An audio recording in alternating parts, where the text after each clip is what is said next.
किसी भी छठ के दिन, चाहे अंधेरी की छठ हो, चाहे उजाले की छठ हो, किसी भी छठ के दिन अगर षडानंद कार्तिकेय जी महाराज का नाम लेकर 6 बेलपत्र और उस 6 बेलपत्र पर 6 दुर्वा, 6 पुष्प, 6 अक्षत के दाने रखकर षडानंद कार्तिकेय बाबा के स्मरण कर कर शिवलिंग की जो जलाधारी है, उस जलाधारी पर जहाँ अशोक सुंदरी का स्थान है, उसी के पास में कार्तिकेय जी का स्थान है।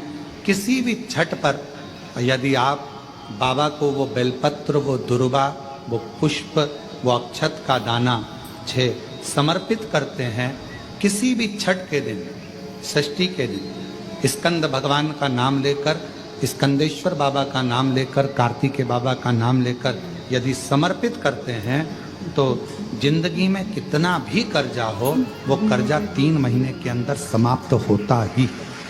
कितना भी कर्जा,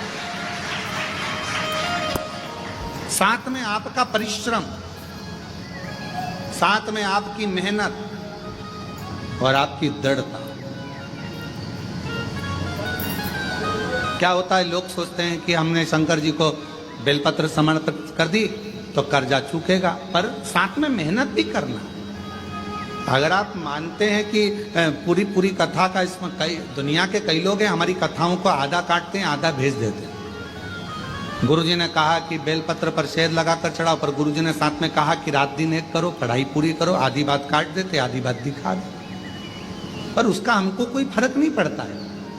आग लगे बस्ती में अपन रोक, उसका हमको कोई फर्क नहीं पड़ता,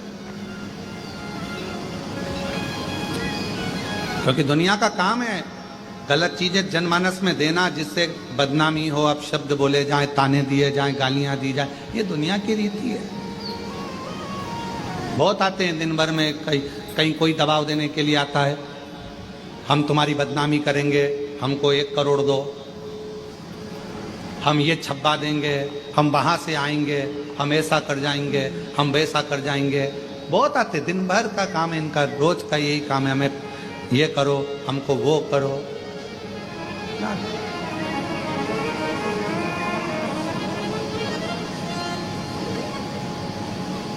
शिव तत्व है, दबाव देने वाले ढेर मिलेंगे, अपशब्द कहने वाले ढेर मिलेंगे, ताना देने वाले ढेर मिलेंगे, पर आप अपनी पूर्ण ऊर्जा के साथ में शिव महापुराण की कथा कहती है।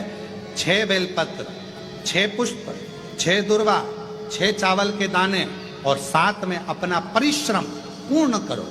छठ के दिन स्कंद भगवान का नाम लेकर, स्कंदेश्वर का नाम लेकर भगवान शंकर के जलाधारी पर समर्पित करो, शिव जी से प्रार्थना करो और अपनी मेहनत को 4 चांद लगाओ। कर्जा चूकेगा जरूर, समाप्त हो जाएगा।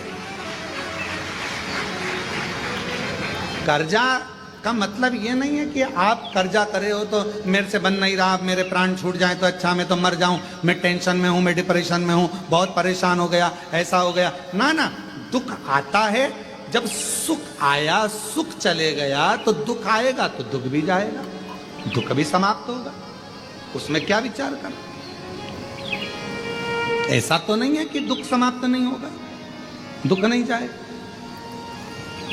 सुख आया है, जब हमारे अच्छे दिन अगर समाप्त हुए हैं तो दुख भी समाप्त जरूर होगा, फिर वापस सुख आएगा। थोड़ा हिम्मत, थोड़ा धैर्य, थोड़ा हृदय पर भाव एकाग्रित करो कि नहीं नहीं, मेरा शंभु, मेरा शंकर, मेरा त्रिकालदर्शी, मेरा कैलाशी, मेरा अविनाशी, मेरा शिव मेरा दुख काट।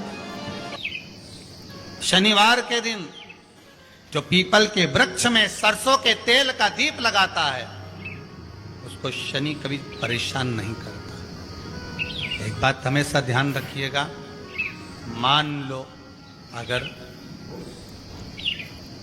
कोई भारी रोग ऐसा शनि महाराज के कारण हो गया हो, अच्छे काम करते करते उल्टे हो रहे हैं, होते हैं किसी किसी के साथ में, विपरीत परिस्थितियां आ जाती है, अच्छा करने जाओ बुरा हो जाता है, अच्छा कर्म करने जाओ बुरा हो जाता है। तो पीपल के वृक्ष की जो छाल होती है, छाल देखिए, पीपल के वृक्ष में जो छाल लगी होती है, उस छाल को घिसकर चंदन बनाकर भगवान शंकर का स्नान कराकर, अभिषेक कराकर, पूजन कराने के बाद में पिपलेश्वर महादेव का नाम लेकर, कौन से महादेव? पिपलेश्वर महादेव का नाम लेकर वो जो घिसी हुई छाल होती है, उस छाल का तिलक भगवान शंकर को लगा लो और उसी का थोड़ा सा भाग अपने कंठ पर, मस्तक पर लगाना प्रारंभ कर दो। धीरे धीरे जो विपरीत दशा है वो सुधरना प्रारंभ हो जाती है। पर नाम याद रखना, पिपलेश्वर। जब भगवान शंकर ने नरसिंह जी के क्रोध को शांत करा तो शिव जी का नाम श्रंभेश्वर महादेव पड़ गया। ये श्रंभेश्वर महादेव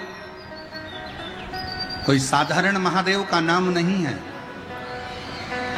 जब घर में चारों तरफ क्लेश ही क्लेश रहता हो, अशांति ही अशांति रहती है, चारों तरफ क्लेश ही क्लेश रहता है, तब एक लोटा जल पूरे घर में घुमाकर तब महादेव के ऊपर चढ़ाया जाता है और शिव कृपा करते हैं तो घर के अंदर अपने आप शांति होना प्रारंभ हो जाती है।